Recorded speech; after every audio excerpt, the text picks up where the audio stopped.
नाचल टोला में हुस्न के परी भरी रात देखबई रे जरा के मरी कोरी भरी रात देखबई रे जरा के मरी कोरी डीजे वाला छौड़ा तू नहीं कर हर बरी डीजे वाला छौड़ा तू नहीं कर हर बरी भरी रात देखबई रे जरा के मरी कोरी भरी रात देखबई रे जरा के मरी कोरी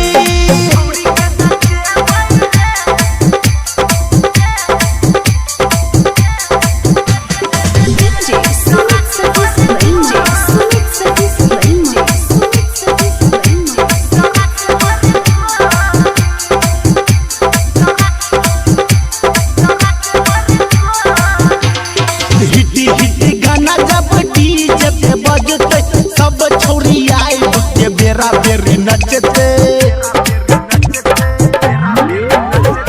हिटी हिटी गाना जब डीजे पे बजते सब छोरी आए के बेरा बेरी नचते करबै ने आई कोनो हम धर परी करबै ने आई कोनो हम धर परी भरी रात देखबै रे जरा के मरी कोरी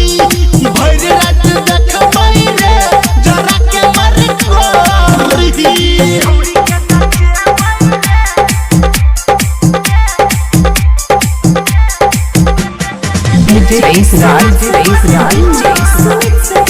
Recording Studio.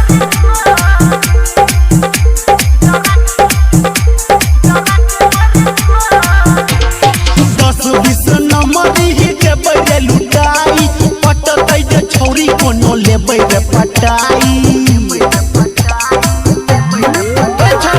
दस बीस नंबर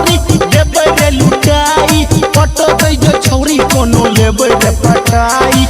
नीकू निराला कहू देखबै ने घरी राइटर बादल कहू देखबै ने घरी भरि रात नचबै रे